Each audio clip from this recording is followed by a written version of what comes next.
बिस्मिल्लाहिर्रहमानिर्रहीम। Dear students, welcome to excellence online education. Physics की class में खुशामदीद। कल की क्लास में, प्रीवियस क्लास में हमने फिजिक्स का चैप्टर नंबर 14 शुरू किया। इसका नाम है मैग्नेटिज्म एंड इलेक्ट्रोमैग्नेटिज्म। इस चैप्टर में हमने मैग्नेटिज्म के बारे में और इलेक्ट्रोमैग्नेटिज्म के बारे में पढ़ना है। मैग्नेटिज्म थोड़ा छोटा सा टॉपिक है, बट द मेजर फोकस जो है वो हमारा इलेक्ट्रोमैग्नेटिज्म की तरफ रहेगा। कल मैंने आपको मैग्नेटिज्म एक्सप्लेन किया जी कि मैग्नेटिज्म का मतलब होता है मैग्नेट्स को स्टडी करना।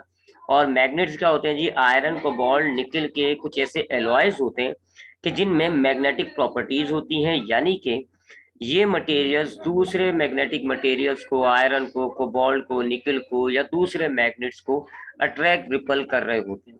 ऐसे मटेरियल्स को हम कहते हैं मैग्नेट। नेचुरली अकरिंग मैग्नेट्स भी होते हैं। मिसाल के तौर पे Fe3O4 जिसको हम लोडस्टोन कहते हैं, ये नेचुरली अकरिंग होता है और आर्टिफिशियली भी बनाए जाते हैं। मैग्नेट के बाद में मैंने आपको फर्दर बताया कि मैग्नेट में दो पोल्स होते हैं, एक को हम कहते हैं नॉर्थ पोल, एक को हम कहते हैं साउथ पोल। अगर हम दो सिमिलर पोल्स एक दूसरे के सामने रखेंगे तो वो दोनों पोल्स एक दूसरे को रिपल करते हैं, और अगर हम अपोजिट पोल्स रखेंगे तो वो एक दूसरे को अट्रैक्ट करते हैं। उसके अलावा मैग्नेट की एक और प्रॉपर्टी जिसका मैंने जिक्र किया वो ये कि मैग्नेट जो है, अगर आप उसको फ्रीली सस्पेंड कर दें तो वो हमेशा एक पर्टिकुलर डायरेक्शन में अलाइन करता है। क्यों?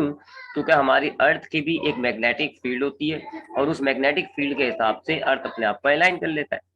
अर्थ का जो साउथ पोल है, आर्टिक आर्टिक पोल की तरफ, उस तरफ जो है वो मैग्नेट का साउथ पोल आ जाता है। वो साउथ पोल है अर्थ का, सॉरी, और वहाँ मैग्नेट का नॉर्थ पोल आ जाता है।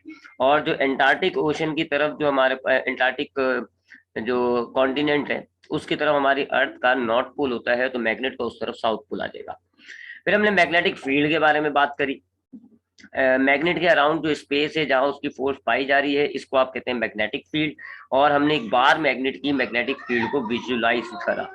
हमने देखा कि एक बार मैग्नेट की फील्ड जो है वो किस तरीके से डिजाइन हुई भी होती है। ये उसकी डिजाइन है।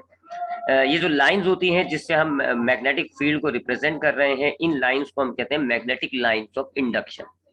यानी अगर आप कोई मैग्नेटिक मटेरियल रख देते हैं इस फील्ड में तो वो in magnetic lines of induction की डायरेक्शन में मूव करता है। तो that is the magnetic lines of induction. This is not the magnetic force, उस पर हम बाद में बात करेंगे। तो ऐसे एक मैग्नेटिक बार की मैग्नेटिक फील्ड होती है जिसकी कुछ प्रॉपर्टीज मैंने आपको बताई कि नॉर्थ पोल से ये लाइंस इमर्ज हो रही होती हैं, साउथ पोल में जाती हैं और फिर साउथ पोल से अंदर की तरफ, नॉर्थ की तरफ आती हैं। टुवर्ड्स द पोल बड़ी स्ट्रॉन्ग है फील्ड, जबकि दूर जाएंगे, mid mid of the magnet की तरफ जाएं या और दूर जाए तो ये फील्ड वीक हो जाती है। ठीक है जी। उसके बाद हमने जाते जाते पढ़ा कि हमारे पास इलेक्ट्रिसिटी और मैग्नेटिज्म में कुछ सिमिलैरिटीज अब हमें नजर आई। इलेक्ट्रिसिटी जो हम पिछले दो चैप्टरों से पढ़ते आ रहे हैं और मैग्नेट्स जो हमने अभी पढ़ा, हमें इनमें कुछ सिमिलैरिटीज नजर आई। मिसाल के तौर पे हमने देखा कि इलेक्ट्रिसिटी में हमारे पास दो तरह के चार्जेस होते हैं, एक कहलाता है पॉजिटिव चार्ज, एक कहलाता है नेगेटिव चार्ज। सिमिलरली मैग्नेट्स में हमारे पास दो पोल्स होते हैं, एक नॉर्थ पोल होता है, एक साउथ पोल होता है। फिर चार्जेस जो है वो सिर्फ चार्जेस पर ही फोर्स लगा रहे होते हैं, जबकि मैग्नेट जो है वो सिर्फ मैग्नेटिक फोर्स, मैग्नेटिक मटेरियल्स पर ही फोर्स लगा रहे होते हैं। सिमिलरली हमने देखा कि दो सिमिलर चार्जेस अगर हम रखते हैं तो वो एक दूसरे को रिपल करते हैं, और अगर अपोजिट चार्जेस होते हैं तो वो एक दूसरे को अट्रैक्ट करते हैं। यही मामला जो है वो मैग्नेट्स के साथ भी है कि अगर हमारे पास दो सिमिलर मैग्नेट्स होते हैं तो वो एक दो सिमिलर मैग्नेट के पोल होंगे तो वो एक दूसरे को रिपल करते हैं, और अगर अपोजिट पोल होते हैं वो एक दूसरे को अट्रैक्ट करते हैं। फिर हमने देखा कि इलेक्ट्रिक फील्ड, इलेक्ट्रिक चार्ज जो है वो अपने अराउंड जो स्पेस है उसको मॉडिफाई कर लेता है और वो बन जाती है इलेक्ट्रिक फील्ड। यही हाल मैग्नेट का भी हुआ। मैग्नेट भी अपने अराउंड जो स्पेस है उसको मॉडिफाई कर लेता है और वो हो जाती है उसकी मैग्नेटिक फील्ड। इलेक्ट्रोस्टैटिक इंडक्शन होता है, जबकि इस तरफ मैग्नेटिक इंडक्शन होता है।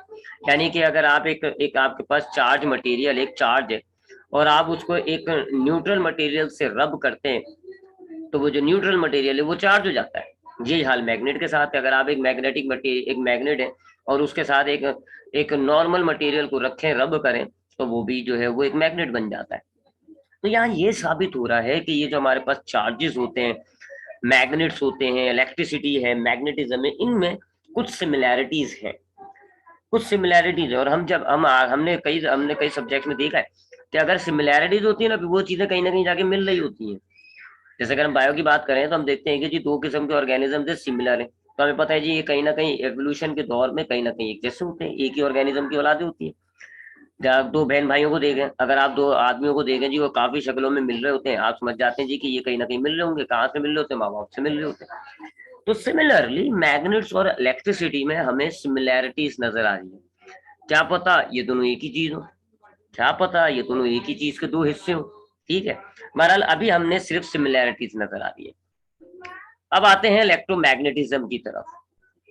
ठीक है जी, अब हम आते हैं इलेक्ट्रो मैग्नेटिज्म। ये भी एक ब्रांच है जी फिजिक्स की, और इसमें हम इलेक्ट्रिसिटी और मैग्नेटिज्म दोनों फिनोमिना को कंबाइन स्टडी करते हैं। दोनों के दरमियान जो इंट्रैक्शन होता है, दोनों के दरमियान जो ताल्लुक है, उनको पढ़ते हैं।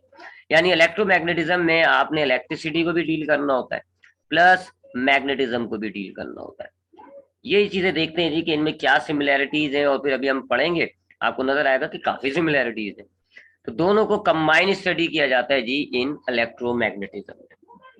चले जी आगे बढ़ते हैं। अच्छा, अब हमने ये देखा कि हाँ जी, we have lot of common similarities between electricity and magnetism. हमने ये देख लिया जी कि हमारे पास जो इलेक्ट्रिसिटी होती है जी, जिसमें हम चार्जेस को स्टडी कर रहे हैं जी, इलेक्ट्रिसिटी चार्जेस के फिनोमिना जो है, और जो मैग्नेटिज्म है यानी मैग्नेट्स के जो फिनोमिना है, इनमें काफी हद तक सिमिलैरिटीज है, आर क्वाइट सिमिलर। काफी चीजें इनके अंदर मैंने आपको बताई एक जैसी हो रही है।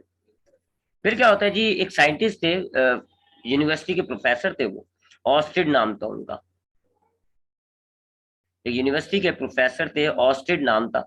वो अपनी एक क्लास में जो है, वो अपने एक फिजिक्स का प्रैक्टिकल या एक फिजिक्स का एक लेक्चर कंडक्ट कर रहे थे, और उस लेक्चर के दौरान उनके पास जो है वो एक कंडक्टर था।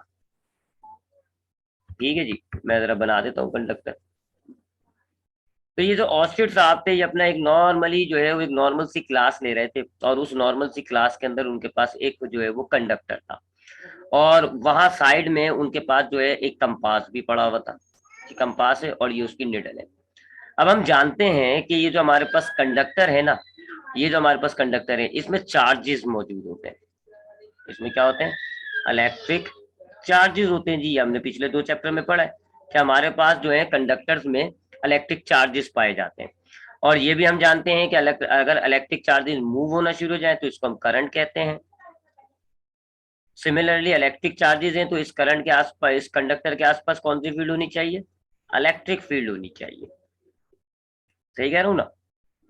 तो मेरे पास, ये ऑर्चिड के पास एक कंडक्टर है, and we know that conductor contains electric charges, and the electric charge has electric field. अगर ये चार्जेस फ्लो होने लग जाए तो हम इसको करंट कह रहे होते हैं। तो इस कंडक्टर के अराउंड कौन सी फील्ड होनी चाहिए? जाहिर बात है इलेक्ट्रिक फील्ड होनी चाहिए। अगर होगी तो एक बात तो ये हो गई। दूसरी बात, ये जो कंपास होता है, ये मैंने आपको कल भी बताया था, इस कंपास में मैग्नेट है ये, इट इज मैग्नेट। अगर इस कंपास को आप एक मैग्नेटिक फील्ड में रखेंगे तो ये मूव करता है। अगर आप इसको एक मैग्नेटिक फील्ड में रखते हैं तो ये हरकत करता है, क्योंकि इसके अंदर मैग्नेट लगा हुआ होता है, और मैग्नेट जो है वो मैग्नेटिक फील्ड में ही उस पर फिर फोर्स लगती है और वो हरकत करेगा। ठीक है जी, जैसे कि ये जो है ना मैग्नेटिक फील्ड, ये अगर कंपास को हम यहाँ रख देंगे ना, तो अब चूंकि कंपास भी एक मैग्नेट है और ये मैग्नेटिक फील्ड है, तो यहाँ ये जो मैग्नेटिक फील्ड है, ये इस कंपास पे एक फोर्स लगाएगी, जिसकी वजह से इस कंपास में डिफ्लेक्शन आएगा, ये कंपास जो है वो हिलेगा। तो कंपास जो है वो सिर्फ एक मैग्नेटिक फील्ड में इंटरेक्ट करता है, इलेक्ट्रिक फील्ड में तो इंटरेक्ट नहीं कर सकता ना, क्योंकि वो एक अलग चीज है, वो तो इलेक्ट्रिक चार्जेस की है। तो ये भी हम जानते हैं कि इलेक्ट्रिक फील्ड में सिर्फ इलेक्ट्रिक चार्जेस इंटरेक्ट करते हैं, मैग्नेटिक फील्ड में सिर्फ ये कंपास मैग्नेटिक फील्ड में इंटरेक्ट करेगा। ऐसा नामुमकिन है कि जी कंपास जो है वो इलेक्ट्रिक फील्ड में जो है वो कोई इंटरेक्ट करे। ठीक है, ये तो उस वक्त की नॉलेज थी। सो ऑस्टिड साहब ने क्या करा जी, उनके पास एक कंडक्टर मौजूद था और उनके पास जो है वो एक कंपास मौजूद था। उन्होंने ड्यूरिंग द लेक्चर इस कंडक्टर में से करंट को पास कराया। उन्होंने जब इस करंट को पास कराया तो हुई व्हाट ही ऑब्जर्व, उन्होंने क्या ऑब्जर्व किया? कंपास जो है वो डिफ्लेक्ट हुआ है, उसकी जो निडल थी वो डिफ्लेक्ट होना शुरू हो गई, यानी हिलना शुरू हो गई। And now that is something astonishing, ये कुछ एक हैरान कुन बात हुई, क्योंकि करंट कंडक्टर में चार्जेस मौजूद है। अगर उसने करंट में से कंडक्टर में से करंट को गुजारा है, इसका मतलब है वो चार्जेस को फ्लो करा रहा है। चार्जेस फ्लो हो रहे हैं, यहाँ तो कोई मैग्नेटिक फील्ड का कॉन्सेप्ट नहीं होता। Then why this magnetic compass deflected? ये मैग्नेटिक कंपास क्यों डिफ्लेक्ट हुआ है? यहाँ कहाँ से मैग्नेटिक फील्ड आ गई? फिर उन्होंने करंट बंद किया तो उन्होंने देखा जी कंपास की जो मैग्नेटिक नीडल है अब ये डिफ्लेक्ट होना बंद हो गई। फिर दोबारा करंट ऑन करते हैं तो फिर डिफ्लेक्ट हो रही है, यानी कि जब हम करंट यहाँ गुजार रहे हैं तो आसपास कोई मैग्नेटिक फील्ड आ रही है, ये ऑब्जर्वेशन आ रही है। बहरहाल ऑस्टिट साहब ने इतना इसको सोचा नहीं, उन्होंने जो है उसको छोड़ छाड़ के वो बैठ गए। उन्होंने कोई इतना सोचा नहीं कि यार ये क्या माजरा हो रहा है कि कंडक्टर में से जो है वो करंट गुजर रहा है और दूसरी तरफ जो है वो कंपास हिल रहा है। इन्होंने कोई इसको इतना सोचा नहीं। लेकिन आगे जाके तकरीबन 1 साल बाद एक साइंटिस्ट थे एम्पियर। एम्पियर मैग्नेटिक फील्ड के बड़े मशहूर माने हुए मैग्नेटिज्म के बड़े जबरदस्त साइंटिस्ट हैं। ये वही हैं जिनके नाम पे जो है ना करंट का यूनिट आया हुआ है, एम्पियर। एम्पियर ने ऑस्टिट की इस एक्सपेरिमेंट और इस फाइंडिंग को लिया और इस पर रिसर्च करी। उन्होंने देखा जी कि जब वो करंट गुजारते हैं जी, जब ये करंट गुजर रहा है इस कंडक्टर में से, सपोज करें जी ये करंट गुजर रहा है, तो हाँ जी जो ऑस्टिट के साथ ऑब्जर्वेशन आ रही थी वो इनके साथ आती है। इन्होंने कंपास को इस कंडक्टर के पास रखा तो वो डिफ्लेक्ट हो रहा है, ठीक है जी, बहुत ज्यादा डिफ्लेक्ट हो रहा है। अगर करीब रख रहे हैं जी, दूर रख रहे हैं तो जरा हल्का हल्का डिफ्लेक्ट हो रहा है। उन्होंने करंट बंद कर दिया तो अब डिफ्लेक्ट होना बंद हो गया। उन्होंने अपोजिट डायरेक्शन में करंट घुमाया, यानी दूसरी तरफ से करंट निकाला कंडक्टर में, तो अब जो कंपास है डिफ्लेक्ट तो हो रहा है लेकिन इन अपोजिट डायरेक्शन, दूसरी डायरेक्शन में डिफ्लेक्ट होना शुरू हो गया। ठीक है जी, पहले जैसे कि ये इस डायरेक्शन में डिफ्लेक्ट हो रहा था, अब वो इस डायरेक्शन में डिफ्लेक्ट हो रहा है। तो इन्होंने कहा कि इसका मतलब है कि जब हम एक कंडक्टर में से करंट को पास करते हैं, जब एक कंडक्टर में से चार्जेस का फ्लो होना शुरू होता है, तो उस कंडक्टर के अराउंड एक मैग्नेटिक फील्ड क्रिएट हो रही है, एक मैग्नेटिक फील्ड बन रही है जब हमारे पास कंडक्टर में से करंट गुजरता है। जब तक कंडक्टर में से करंट गुजर रहा है ये मैग्नेटिक फील्ड मौजूद होगी। जहां करंट कंडक्टर में से हम ऑफ कर देते हैं ये मैग्नेटिक फील्ड गायब हो जाती है। इस मैग्नेटिक फील्ड को इन्होंने नाम दिया magnetic field of induction. Magnetic field of induction, ठीक है जी। इंडक्शन का मतलब होता है हासिल करना, क्योंकि कंडक्ट करंट की वजह से ये हासिल हो रही है, इसलिए इसको हम नाम दे रहे हैं अभी फिलहाल separately magnetic field of induction. लेकिन आगे जाके अगर हम इसको मैग्नेटिक फील्ड ही कहना शुरू कर देते हैं, क्योंकि बात एक ही है, ये वाली मैग्नेटिक फील्ड जो बन रही है और जो आपकी मैग्नेट की जो मैग्नेटिक फील्ड है सिमिलर इन बिहेवियर है, बिल्कुल सिमिलर है, तो थोड़ा सा फर्क है वो मैं अभी आपको बताता हूँ। तो अब ये जो फील्ड क्रिएट हो रही है इसको इन्होंने नाम दिया जी मैग्नेटिक फील्ड ऑफ इंडक्शन। इन्होंने इसको विजुलाइज भी किया, जैसे हम फील्ड्स ड्रॉ करते हैं ना, आपने देखा इलेक्ट्रिक फील्ड को हम ड्रॉ करते हैं जी, चार्ज लेते हैं और ऐसे बाहर की तरफ निकाल देते हैं लाइंस को, ये हमारी इलेक्ट्रिक फील्ड बन जाती है। हमने कल जो है मैग्नेटिक फील्ड को भी विजुलाइज करा जी, एक मैग्नेट के अराउंड, ये एक मैग्नेट था तो हमने कैसे बनाई थी जी, ऐसे ऐसे, है ना।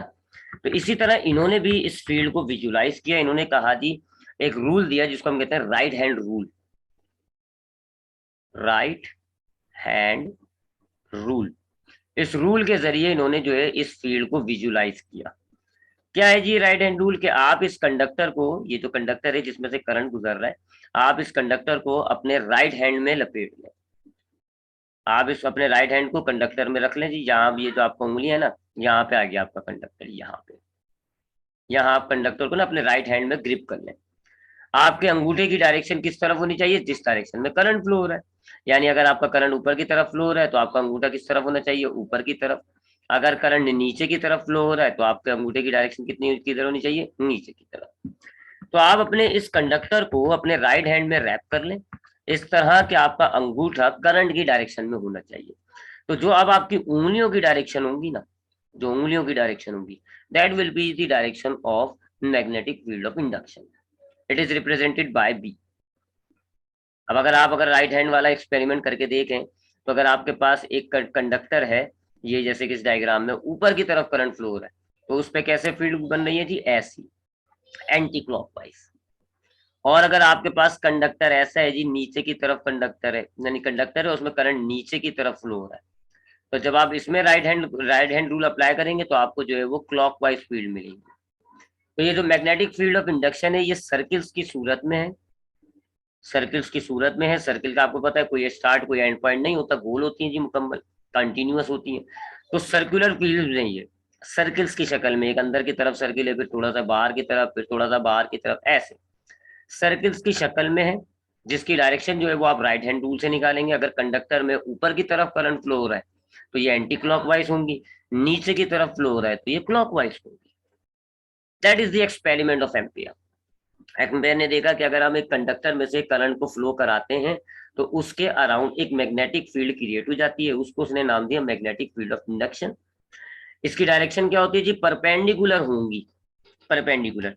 यानी आप देखें ना, कंडक्टर में से करंट जो गुजर रहा है वो आपका वाई एक्सिस पे, और जो आपकी मैग्नेटिक फील्ड बन रही है वो एक्स एक्सिस पे बन रही है, तो परपेंडिकुलर फील्ड ड्रॉ होती है। एक परपेंडिकुलर मैग्नेटिक फील्ड जो है वो इंड्यूस हो जाती है। ये मैग्नेटिक फील्ड जो है वो सर्किल्स की शेप में होती है, और इसकी डायरेक्शन हम राइट हैंड रूल से निकालते हैं। अगर कंडक्टर ऊपर की तरफ फ्लो हो रहा है तो ये एंटी क्लॉकवाइज होंगी, नीचे की तरफ फ्लो हो रहा है तो क्लॉकवाइज होंगी। ठीक है, that is the magnetic field.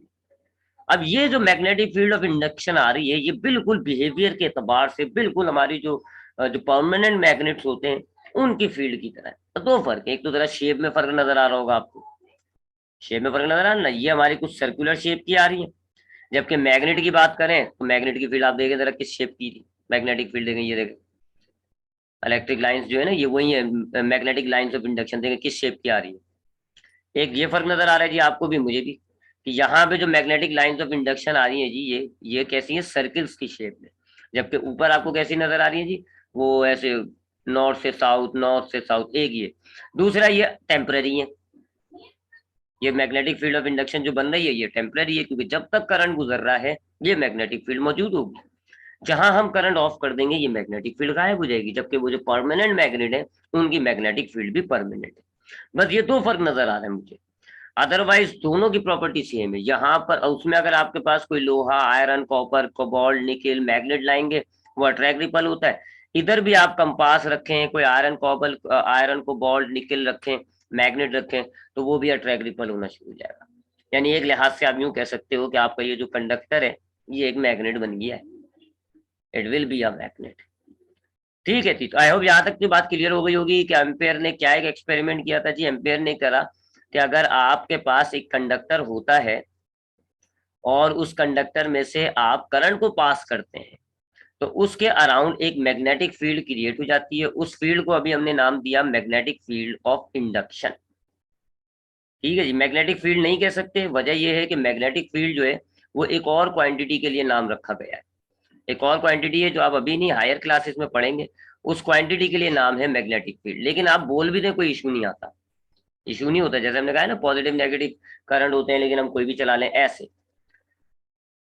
तो अभी तक हमने क्या बात करी कि हमारे पास एम्पेयर नाम के एक साइंटिस्ट ने फर्दर एक्सपेरिमेंट करके ये फाइंड आउट किया कि अगर हमारे पास एक लॉन्ग स्ट्रेट कंडक्टर है और उसमें से करंट गुजर रहा हो तो उसके अराउंड एक मैग्नेटिक फील्ड इंड्यूस हो जाती है जिसको हम कहते हैं मैग्नेटिक फील्ड ऑफ इंडक्शन। इस मैग्नेटिक फील्ड की कुछ खास बातें जो मैंने आपको बताई, पहली सर्किल्स की शक्ल में है, सर्किल्स की शक्ल में है जी, गोल गोल गोल है। दूसरा, ये परपेंडिकुलर है with the direction of current, perpendicular to current, यानी करंट जिस डायरेक्शन में फ्लो हो रहा है ना उसके परपेंडिकुलर है। यहाँ पे करंट जो है वो वाई एक्सिस पे फ्लो हो रहा है तो ये एक्स एक्सिस पर आ रही होगी। तीसरा, इसकी जो डायरेक्शन है वो हम राइट हैंड रूल से निकालते हैं जी।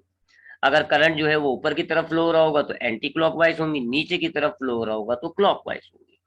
और चौथा है कि जब तक हमारे पास करंट फ्लो होगा तब तक ये एग्जिस्ट करेंगी, टेम्पररी नेचर की कह लो आप इसको, टेम्पररी नेचर की है जी। इस वक्त अगर आपके पास करंट जो है वो गुजर रहा है तो ये मौजूद है, अदरवाइज जब करंट आप ऑफ कर दें तो ये बंद हो जाएंगी। डायरेक्शन चेंज कर देंगे तो मैग्नेटिक फील्ड होगी लेकिन डायरेक्शन अपोजिट हो जाएगी, एंटी क्लॉकवाइज से क्लॉकवाइज हो जाएगी। तो अब यूं कह सकते हो आप कि ये जो कंडक्टर है ना, क्योंकि ये तो फील्ड आपको नजर थोड़ी आ रही होती है, तो अगर आप यहाँ पर कोई एक कंपास रखेंगे ना आपको हिलता हुआ नजर आएगा, कोई लोहे का टुकड़ा रखेंगे वो अट्रैक्ट होता हुआ नजर आएगा, आपको क्या लगेगा कि यार ये कंडक्टर जो है वो एक मैग्नेट बन गया है, वो क्या बन गया है, एक मैग्नेट बन गया है। और इससे आपको यहाँ दूसरी बात भी साबित हो जाती है कि क्यों, अगर यहाँ पर एक कंडक्टर में चार्जेस मौजूद है, एक कंडक्टर में चार्जेस है ना, देखो इस कंडक्टर में क्या होंगे, चार्जेस है। मैं बनाता हूँ जी, ये देखें ये कंडक्टर है सपोज करें, अब इसमें ये चार्जेस हैं बहुत सारे हमारे पास।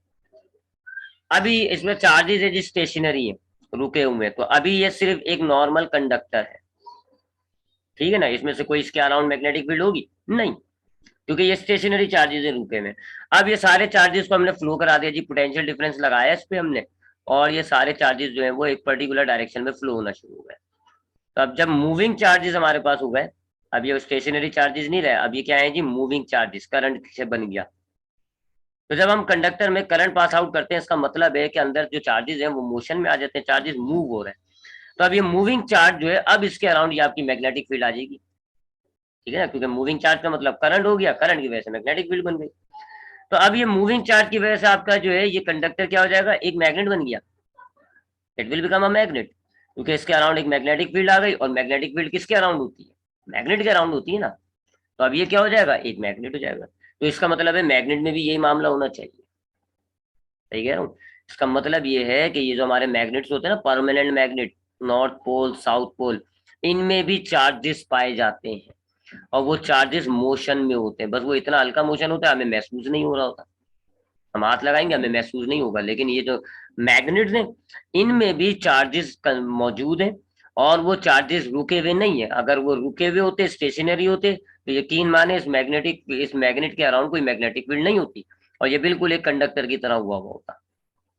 लेकिन इसके जो चार्जेस हैं वो किस हालत में है, वो कंटिन्यूअस मोशन के अंदर है, वो मोशन के अंदर है, जिसकी वजह से इनके अराउंड मोशन की वजह से वही मैग्नेटिक फील्ड बन गई। अब चूंकि वो मैग्नेट के जो करंट है वो कंटिन्यूअसली है, लिहाजा ये जो फील्ड बन रही है ये कंटिन्यूअस है। लिहाजा यहाँ से आपको मैग्नेट का बिहेवियर समझने में मदद मिल रही है। तो जिस तरह हम ये देख रहे हैं कि हमारे पास एक कंडक्टर में अगर चार्जेस फ्लो हो रहे होते हैं तो वो खुद एक मैग्नेट बन जाता है, तो इसका मतलब है मैग्नेट में भी यही मामला होगा। मैग्नेट के अंदर हमारे पास करंट होता है, मैग्नेट में चार्जेस पाए जाते हैं, वो चार्जेस फ्लो की कंडीशंस में होते हैं, करंट क्रिएट हुआ हुआ होता है एक मैग्नेट के अंदर, और वही ना मोशन ऑफ चार्जेस की वजह से मैग्नेटिक फील्ड बन रही है, तो वो उस मैग्नेट के अराउंड एक मैग्नेटिक फील्ड बन जाती है। बस फर्क ये है कि यहाँ का जो करंट है वो हम बंद कर देते हैं, मैग्नेटिक फील्ड खत्म हो जाती है, और मैग्नेट का जो करंट है वो बंद नहीं किया जा सकता, वो कंटिन्यूसली है। बहुत ज्यादा हीट करेंगे तो जो है वो उसका करंट बंद हो जाएगा और उसकी मैग्नेटिक फील्ड गायब हो जाएगी।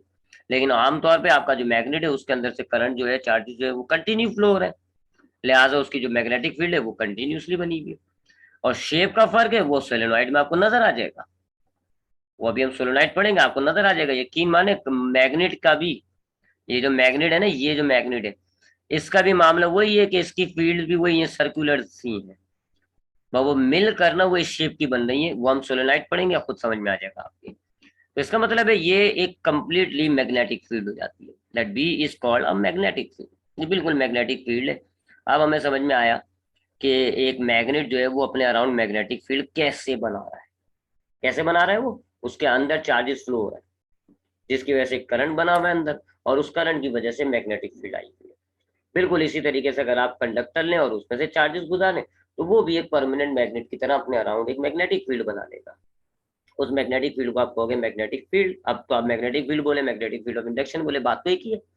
उसको बी से डिनोट किया जाता है, सर्किल्स की शक्ल में है, राइट हैंड रूल से उसकी डायरेक्शन पता करते हैं। फिर फर्दर बात करें, आगे बात कर रहे थी, उसने फिर जो है conductor, opposite conductor, same conductor वाला एक्सपेरिमेंट किया एम्पायर ने। उसने दो कंडक्टर लिए और उनके अंदर से सेम करंट पास आउट हो रहा है। जैसे कि जी एक कंडक्टर ये लिया, भाई मैग्नेट में भी तो अपोज अट्रैक्ट और रिपल होते हैं ना आपस में, उसने ये भी तजर्बा करके देखा। उसने दो कंडक्टर लिए, दोनों में से सेम करंट पास किया, यानी इसमें से भी ऊपर की जानिब जा रहा है, इसमें से भी ऊपर की जानिब जा रहा है, सेम करंट पास किया। तो व्हाट ही ऑब्जर्व, उसने क्या ऑब्जर्व किया जी, एक मिनट पहले मैं जरा डायग्राम नीचे ले जाऊं फिर मैं बताता हूँ आपको।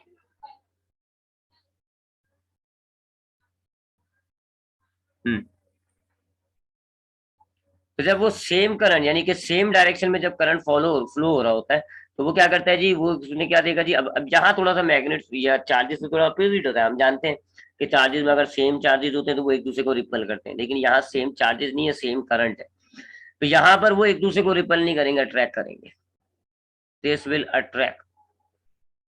अगर दोनों में सेम डायरेक्शन में करंट जा रहा है ना, ये दोनों कंडक्टर्स अपने आप को अट्रैक्ट करना शुरू कर देंगे।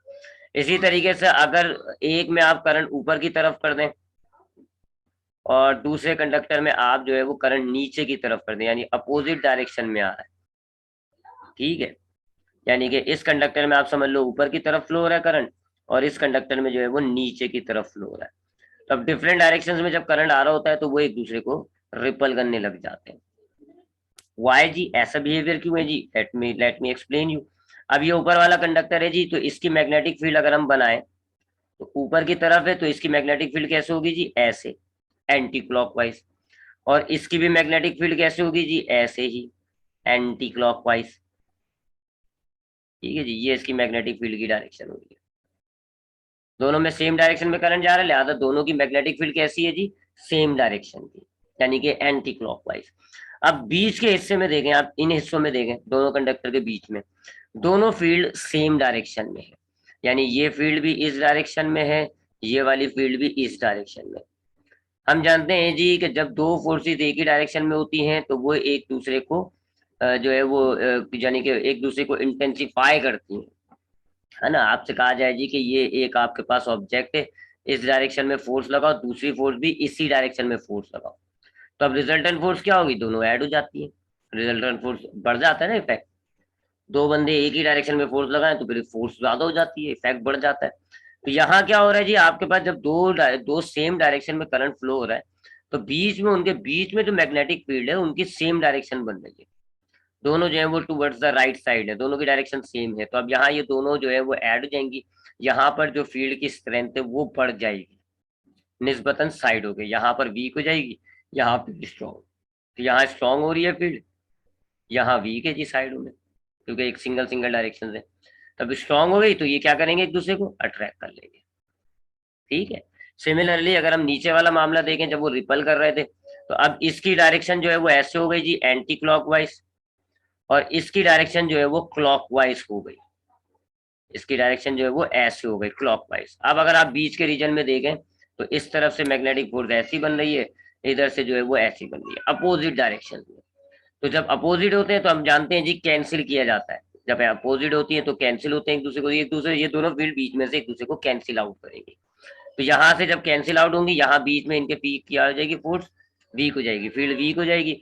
जबकि किनारों पर जो है, यानी कि इस साइड पर तो कैंसिल नहीं हो रही, यहाँ पर स्ट्रॉन्ग है। तो अब बीच में से वीक, साइड में से स्ट्रॉन्ग, तो ये साइड की जो स्ट्रॉन्ग है ना, ये एक दूसरे को पुल करना शुरू कर देंगे, और ये दोनों वो है ना, रिपल होना शुरू हो जाएंगे कंडक्टर।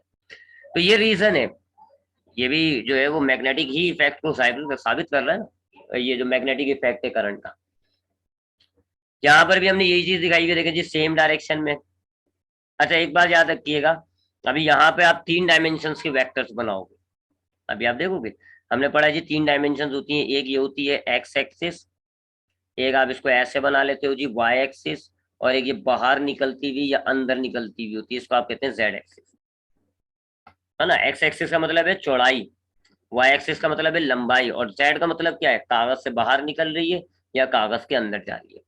अब ये एक्स एक्सिस तो बनाना इजी होता है जी, कहीं से भी आप हॉरिजॉन्टल लाइन ड्रॉ कर ले, वाई एक्सिस भी बनाना इजी होता है, लेकिन हम जेड एक्सिस को कैसे दिखाएं, कभी हम ऐसी आड़ी लाइन लगा रहे होंगे तो पता नहीं वो आड़ी लाइन वो आपको यूं कुछ और लाइन ना लग रही हो, ठीक है ना, वो डायगोनल ना लग रहा हो। तो उसका एक तरीका ये भी होता है कि अगर बाहर निकलती हुई लाइन होंगी ना, जैसे कोई आपकी लाइन है बाहर निकलती हुई है, आउट ऑफ द पेपर, तो आप उसको जो है वो डॉट से जाहिर करोगे। और अगर कोई आपकी, मैं लिख देता हूँ नीचे, out of the plane, out of the plane, कोई भी लाइन अगर आपकी, जैसे कि जेड एक्सिस वाली लाइन है ना, बाहर निकल रही है, ऐसे है, तो आप उसको डॉट से बनाएंगे। और अगर ऐसे ना अंदर जाती हुई जेड एक्सिस की लाइन अंदर जाती हुई है, तो फिर आप उसको ऐसे क्रॉस से शो करोगे, इसका मतलब है इन टू द पेपर या इन टू द प्लेन। कागज से बाहर निकलती हुई लाइनों को आप कैसे बनाओगे, डॉट। कागज से अंदर जाती हुई लाइनों को कैसे बनाओगे, क्रॉस। ठीक है, ये जरा ध्यान में रख लेगा, क्योंकि ये डॉट क्रॉस मेथड हम बहुत यूज कर रहे होते हैं। अच्छा, अब यही ऊपर वाली बात जो मैंने आपको यहाँ बताई कि दो हमारे पास सेम चार्ज, अगर करंट फ्लो हो रहा होता है दो कंडक्टर में से, तो वो दोनों एक दूसरे को अट्रैक्ट करते हैं, जबकि अगर दोनों के डायरेक्शन अपोजिट होती है तो वो एक दूसरे को भी रिपल करते हैं। तो ये वही बताया जा रहा है जी, नीचे भी उसको हम तरफ, यानी कि जो मैग्नेटिक फील्ड है ना उसको और दूसरे ऊपर की तरफ से देख रहे हैं। यहाँ देखें जी सेम डायरेक्शन है, यहाँ सेम डायरेक्शन है, तो यहाँ क्या करेंगे, एक दूसरे को ये अट्रैक्ट करेंगे, अट्रैक्ट करेंगे। तब देखें जी ये हमारे पास एक वायर हो गया, ये कंडक्टर है जी, डॉट का मतलब क्या है जी, कि बाहर निकलती हुई है लाइन, करंट जो है वो ऊपर की। अब यानी आप कंडक्टर को ना, इसी वाले कंडक्टर को इसी वाले कंडक्टर को यहाँ ऊपर से देख रहे हैं, समझ लें, यूं देख रहे हैं, ऊपर से देख रहे हैं, यहाँ आंखें आपकी और आप ऊपर देख रहे हैं, तो ये आपको गोल नजर आ रहा है कंडक्टर, और करंट कैसे बाहर निकलता हुआ, ठीक है। तो ये आपने ऐसे ही शो किया हुआ है जी, आप ऊपर से देख रहे हैं, तो मैग्नेटिक फील्ड कैसे बन रही है, देखें, एंटी क्लॉकवाइज, ये दूसरा कंडक्टर है, उसमें से भी करंट जो है वो सेम डायरेक्शन में। तो ये दो कंडक्टर हो गए जी, एक ये रहा एक ये रहा जी, दोनों पे डॉट डला हुआ है, इसका मतलब है दोनों में से करंट बाहर की तरफ यानी हमारी तरफ आ रहा है, हम देख रहे हैं और हमारी तरफ करंट आ रहा है। अब राइट हैंड रूल के मुताबिक अगर आप अंगूठा इस तरफ इस तरह करें कि आपका अंगूठा आपके मुंह की तरफ आ रहा हो, तो अपनी उंगलियों को देखेंगे ना, इसी डायरेक्शन में होंगी, इस डायरेक्शन में होती है। अब यहाँ पर ये एक फील्ड है, फिर ये दूसरी फील्ड आएगी, यहाँ पर दूसरी फील्ड आएगी, ये मिलकर एक कंबाइंड फील्ड बना लेंगी, स्ट्रॉन्ग हो जाएगी यहाँ पर बीच में, ठीक है जी। देखें देखें, पहला पहला सर्किल तो ठीक है, लेकिन दूसरा सर्किल देखें आपस में कंबाइन हो गया।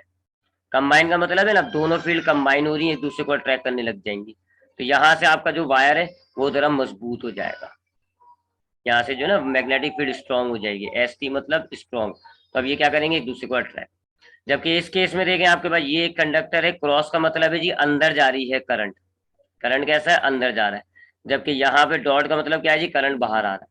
तो अब यहाँ पर क्या हो रहा है जी, ये दोनों की किनारों की तरफ से देखें फील्ड स्ट्रॉन्ग है, जबकि बीच की तरफ से वीक है, तो यहाँ पर क्या हो रहा है, अपोजिट डायरेक्शन की वजह से ये एक दूसरे को रिपल करेंगे। 30 मिनट तो थोड़ा सा और, बस एक दो थोड़ा सा और पॉइंट रिपीट करें फिर हम खत्म करते हैं। तो हमने देखा कि एम्पेयर ने क्या किया, एम्पेयर ने कंडक्टर में से करंट गुजारा, उसने देखा जब कंडक्टर में से करंट गुजर रहा होता है तो उसके अराउंड एक मैग्नेटिक फील्ड क्रिएट हो जाती है, उस मैग्नेटिक फील्ड का क्या मामला है, क्या डायरेक्शन है, राइट हैंड रूल से आप डायरेक्शन निकालते हैं, बी से इसको डिनोट करते हैं। दो सेम डायरेक्शन में करंट फ्लो हो रहा होता है तो वो एक दूसरे को जो है वो अट्रैक्ट करते हैं, और अपोजिट डायरेक्शन में होता है तो वो एक दूसरे को रिपल करते हैं। फिर आपने देखा कि जी मैग्नेटिक फील्ड जो है वो बिल्कुल, वो मैग्नेटिक फील्ड कब क्रिएट हो रही है, जब हमारे करंट जो है कंडक्टर में से गुजर रहा होता है। यानी कि यूं बोले आप कि अगर आपके कंडक्टर में से, मटेरियल में से चार्जेस फ्लो रहे होते हैं, तब उसके अराउंड जो है वो एक मैग्नेटिक फील्ड बनती है। तो इसका मतलब है अगर मैग्नेट्स के अंदर जो हमारी मैग्नेटिक फील्ड है वहां तो बर्म बनी हुई है, इसका मतलब है कि हमारे मैग्नेट्स में से भी चार्जेस फ्लो हो रहे हैं। एक करंट की सिचुएशन हमारे मैग्नेट में, वो परमानेंट होता है करंट, लिहाजा परमानेंट मैग्नेटिक फील्ड होती है, ठीक है जी। अब हम आगे जाते हैं, let me see the time. अब एक छोटा सा और जिक्र कर लेते हैं जी फोर्स का।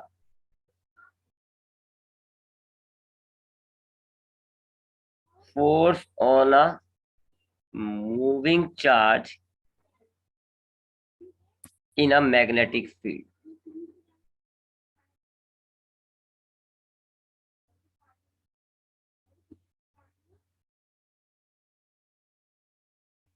Force on a moving charge in a magnetic field, यानी कि अब हम एक मैग्नेटिक फील्ड लेते हैं जी, और उस पे एक मूविंग चार्ज लाके देखते हैं जी कि क्या उस पर फोर्स लगती है, क्या फोर्स लगती है, कितनी डायरेक्शन है, वगैरह वगैरह। लेकिन इस टॉपिक को इंशाल्लाह हम नेक्स्ट टाइम ही शुरू करेंगे, क्योंकि ये दो एक जैसे टॉपिक है। अभी जाहिर बात है टाइम बहुत कम हो रहा है, तो इसलिए जो है वो मैं दोनों टॉपिक को कभी कंटिन्यू नहीं कर सकता, इंशाल्लाह नेक्स्ट क्लास में ही देख लेंगे। एक एक टॉपिक ये है कि अगर हम एक मैग्नेटिक फील्ड लें और उस पर एक चार्ज मूव चार्ज लाएं तो उस पर क्या हाल होगा, ठीक है जी। ये ऐसा मामला है, देखें, ये एक मैग्नेटिक फील्ड है, सपोज करें आपने पास ये नॉर्थ पोल है, ओहो एन लिख दिया, ये नॉर्थ पोल है, ये साउथ पोल है, ये दो मैग्नेट्स हैं।